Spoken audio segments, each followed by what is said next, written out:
Mike, you're from Indianapolis. George Branham's from Indianapolis. Wayne Webb used to live in Indianapolis. Kind of critique this match. Do these two players know each other well enough, and who do you pick in this match? Well, I think George has had some bad luck on TV, but with a big finish last game, it's going to give him a lot of confidence. And Wayne's pulling kind of defensively, so George probably has an edge right now. All right, but both players are even after strikes in the first frame. Wayne Webb probably lived in the shadow of Mark Roth and Earl Anthony, two of bowling's all-time greatest, more than any other person in professional bowling. Had one of the greatest records of all time. However, during that period, Roth and Anthony dominated the game. Leaving the 3-6, the man that in 17 years, a member of the PBA, has 17 titles, Bowler of the Year in 1980. You've been able to watch him. We bowled doubles in the early 80s and talked a little bit last night, and he was talking about he just wanted to win one last game so he could stay high enough in the standings to make the show today, and that's what I meant by bowling defensively. He needs to attack. I agree with you, Mike, and knowing Wayne Webb, he always threw that powerful ball, and he was very tentative there in the second frame.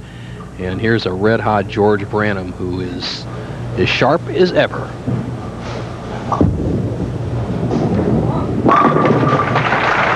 Looking great. Double now for Branham. Striking a spare for his opponent, Wayne Webb. I'll tell you, a championship pair that is evenly matched, a bowling center that has a reputation of being one of the highest scoring centers. In fact, the highest scoring championship round of all time was right here in 1979, 250. As you see Branham with the full grip, the extended index finger, and 2 strikes in a row, third frame.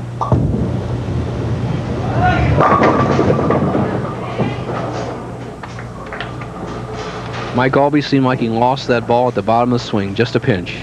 Yes, that's the first one that he's really lost off his hand. As you see the ball coming in just a little bit late, by not catching it all, didn't quite get all the way up in the pocket, and the 6 couldn't take the 10 out. Good point. Lift is what takes out the 10.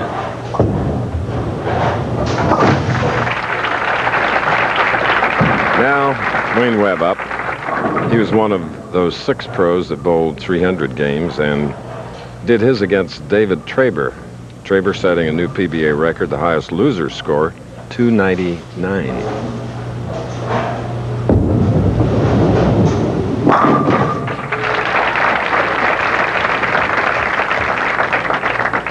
Wayne Webb holds the ball much higher than he used to, has changed his timing a little bit, has a full push away, good solid position here, good solid position here, and drives through the ball. Gets a little closer to the foul line than he used to be. He used to be about 2 feet behind the foul line, much like the great Don Carter.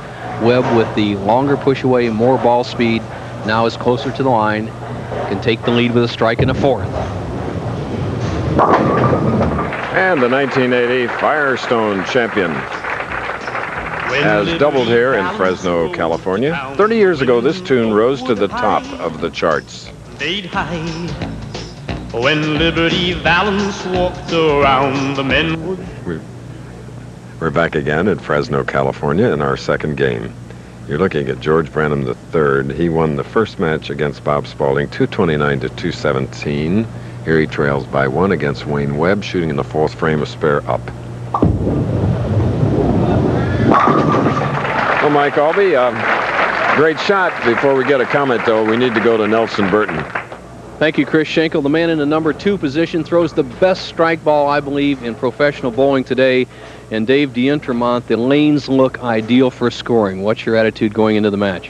Well, during practice, I had pretty much the same reaction I had last night, and I made a pretty big charge last night to make the show, so I'm confident and just trying to make good shots. He's going to lean on it, Chris. He'll be in the semifinal. Back to you. Why didn't that 10-pin go, Mike? Looked like the same thing. He's just kind of looked like he's lost a little bit the bottom of his swing. You see the ball comes breaking a little bit late. 6 just doesn't have enough power to lift out the 10. Okay.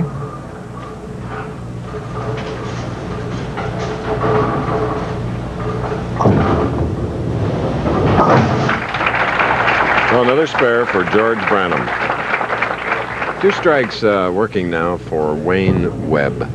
Shooting in the 5th frame of our second match as tournament leader Mark McDowell and Dave DeEntremont continue staying loose. That's why you hear the pin fall.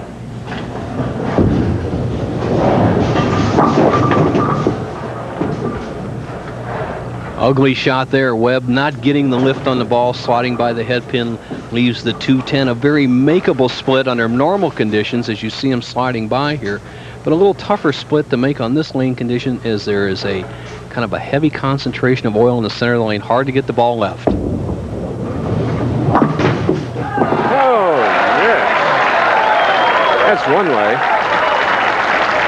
Mike Albee turned to me and said, big break. Watch this is how the 7-10 split is converted also for you folks, where you get a good kick off the kickback. It's 29 inches from the end of the lane to the kickback, which stops the pins. And if you catch it just right on the up plate of the kickback, the pin will come back out. Great break for Webb. Mentally, that shot keeps him in the match. And comes right back with a booming strike in the 6th frame, Wayne Webb. Look at that wry smile. Mike Albee says mentally, but physically it does too, is that Branham now only has a 1-pin lead instead of a 12-pin lead. Doesn't bother him, though, does it?